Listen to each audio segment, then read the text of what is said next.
That's a fair encouragement for Father's Day.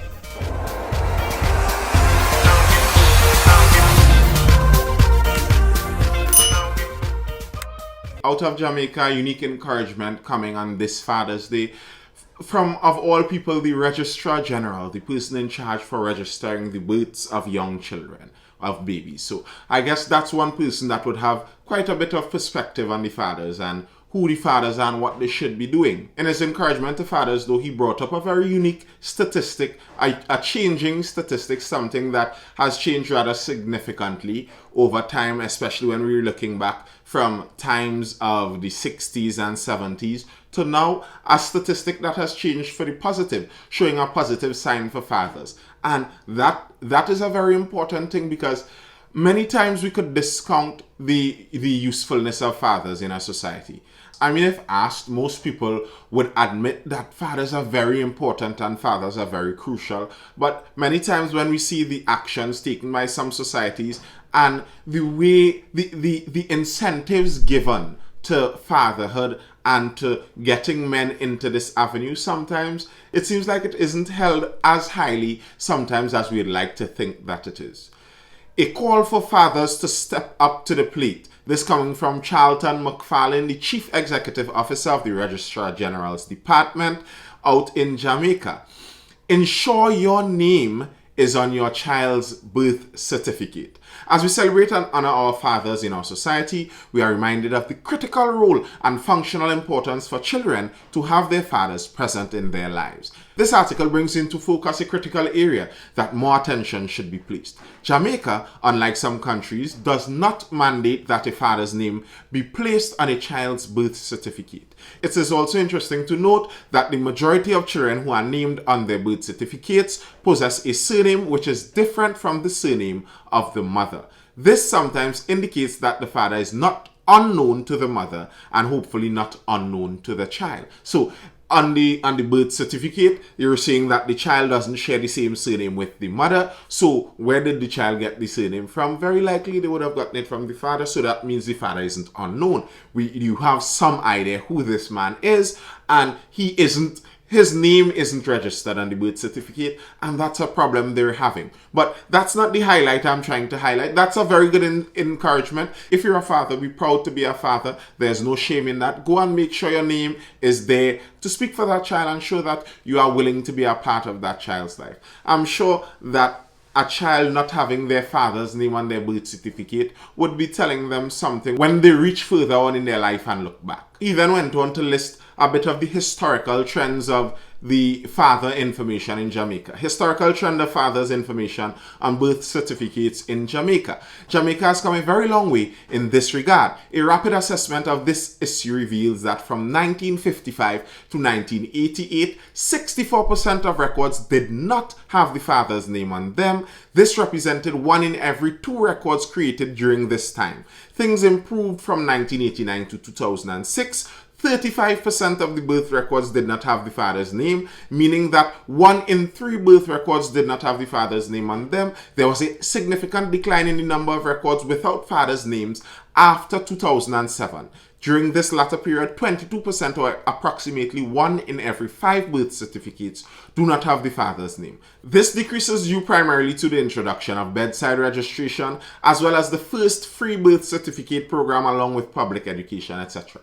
Now, this is the point, this is the improvement that I noted, that we're seeing more fathers registering their names on the birth certificates. Now, that could seem like something insignificant, but it is not. That is saying that there's an improvement, at least in one area, in fatherhood. The writer from the Registrar attributes that increase in fathers registering their names to the bedside registration. But that couldn't just be it, because bedside registration also means that the father would have to be at the bedside. So either way, this means that these men are now paying more attention into the lives of their children. And to me, it's very good to see some good news in that direction, because very often, too often, we hear about the negatives, especially when pertaining to the Caribbean and minority groups and minority ethnicities, as pertaining to fatherhood and the whole institute of the family, and how it seems like this institute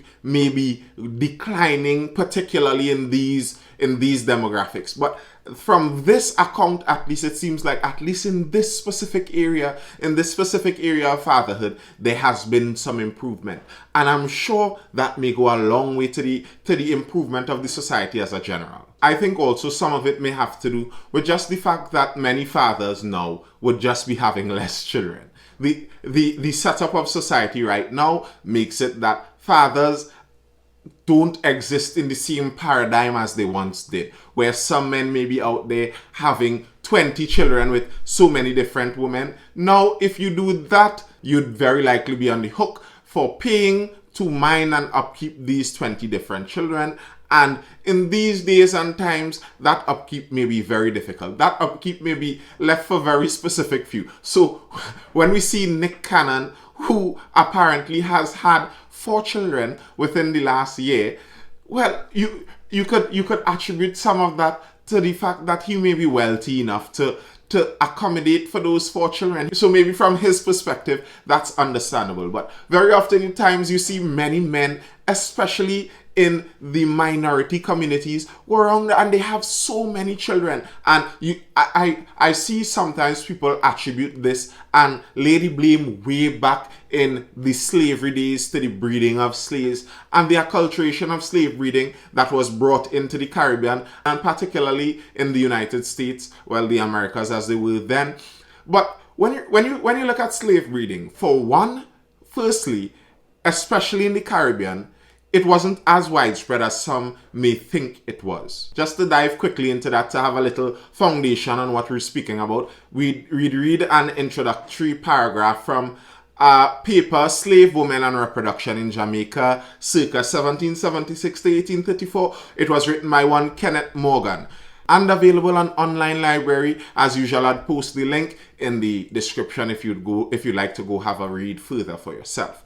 The problem of creating a self-reproducing slave population after the ending of the British Atlantic slave trade in 1807 meant that the fecundity of slave women became central to the viability of plantation slavery in the British Caribbean.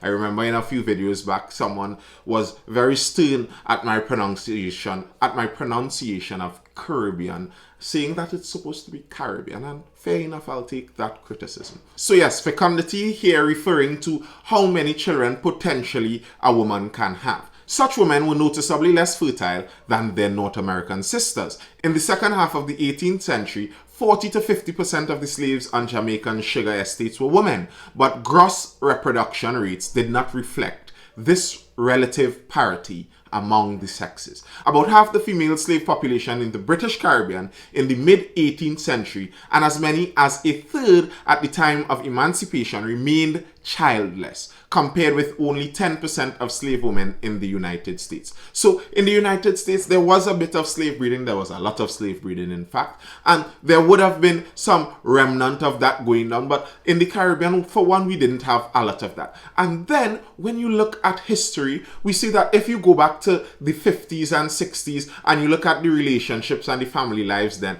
in the United States, the incidence of families staying together, of 2-parent households, was much higher than it is now. So something changed, not just from slavery days with breeding, something changed right from the 60s till now. And this video isn't going to get into that, but there are lots of very interesting theories as to why, and some of that gets into the whole argument of the usefulness of modernity and how useful it has been for us to advance how we have advanced, and I'm not getting into that. The fact is, though, that something in the acculturation, particularly in the United States, of the black households changed the dynamics of the family, causing there to be a much higher incidence of single-parent homes, particularly single-mother homes. But if the encouragement from the CEO of the Registrar General Office in Jamaica is anything to take a hint from, there may be some positive signs for fatherhood in the Caribbean, and that is very important. We cannot discount the importance of fatherhood. The benefits of fatherhood don't just lay in the home that the father is in. I did a contemplation a few weeks back on on deadbeat dads and why men leave, etc., etc. And within there, I spoke about one of the studies they did. There are many studies, and this is one of the most reliably replicated studies. It has been done over and over and over. When you look at the incidence of young juveniles ending up in trouble, juveniles ending up in jail, when you look at the incidence of even adults ending up in trouble, ending up antisocial, ending up in prison, ending up in abusive relationships, one of the most common and predictable characteristics is the lack of a father figure in their life, the lack of a father in their home. So the importance of men sometimes may not be able to be easily seen in the household itself, watching exactly what the man may do, but it can be seen in the results of if these men are not there. I posted a meme. I saw a meme in the run up here to Father's Day saying that the majority of a father's job is shouting A or yelling A for the majority of the day. And that's true. I'm not a father, but I am an uncle of 4 nephews and 1 niece. And it's true. Whenever they're around, the majority of my job is yelling A, shouting A at some different tone. A, A, A, A, A. It's just a different tone and variation, and that's a large part of the male duty in our society. And I think some of it just comes down to authority. So not discounting females, not discounting the female ability to do anything. It's just that there is a difference. There's a difference in the tone of voice. And okay, I'm not sure if I can find the scientific study to prove this, but I'm pretty sure about it in my own experiential knowledge. I had a dog, a lovely bull terrier named Oreo. Predictably, she was black and white. She was named Oreo. So right after she was 10 years until she passed this year, she was a perfect dog. From the age of 10 onward, she was perfect. Before 10, well, not so much. Quite a handful. 2 handfuls. Someone could be over by us sitting in the gallery, have their slippers on, and Oreo would come and bite their slippers and pull it straight off their feet. And bear in mind, this is a bull terrier, so some people would be a little worried about it. She never bit any humans, but it was still a bit scary. And what I would notice about Oreo is many times when women would yell at her, she wouldn't pay them any mind. I don't know if it's something to do with the decibel levels, if we have to reach a certain low tone, but the dog literally paid women less attention. Maybe she was just a sexist dog, or maybe there may be some superpower to the yell of that masculine A in controlling discipline and instituting some level of authority. Now, this male superpower doesn't just, as I said, extend only to the family. What we see happening is that fathers extend that male benefit to an entire community. I mean this in the literal sense. There have been studies done on this where the benefits that you would see a father giving to his family, if you have enough fathers in a community, even households within that community that may be fatherless, the children in there oftentimes get the benefits of being around these fathers. Benefits of fatherhood extend to the community. New research finds fathering children leads men to behave in more altruistic ways. Fatherhood, as Miller McCune magazine reported earlier this year, bear in mind when they said this year, this is way back in 2009, this is new information,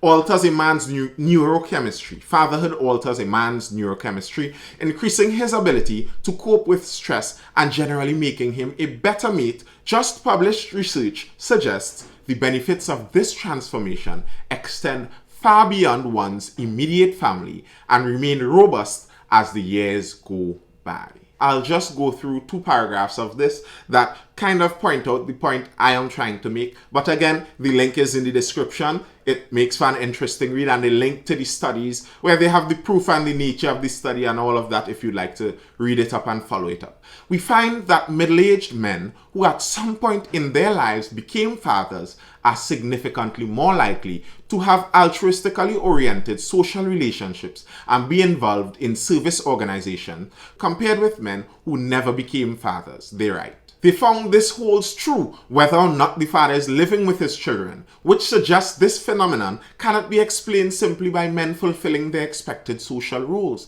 The effect is particularly strong for dads who are engaged with their children as measured by how much time they spend with their kids while engaged in various specific activities, including homework and recreation. High levels of engagement are positively associated with both service group involvement and assistance given to extended family and friends, the report states. So, good daddies to the family are good daddies to the community. And good daddies to the family have a good effect on the family. And good daddies to the community have a good effect on the community. And one of the most noticeable effects that fathers have on the family, on the community, and on a country is a reduction in crime. And Trinidad desperately needs that. We know this all too well. Trinidad and the Caribbean in general, we need that reduction in crime. So what we need is more good daddies. So encourage the fathers around you to be good fathers, to step up to that fatherhood, role. If you're in Jamaica, go and put your name on the people's birth certificate if you're their father. Allow your child to have that, please. I'm sure it does make a difference in the grand scheme of things. If you haven't liked the video yet, make sure to click that like button. Drop a comment, tell me what you think. Make sure to wish the fathers in your life Happy Father's Day. And I'll see you in the next video tomorrow at 10 a.m. Feel the music, rising with the time.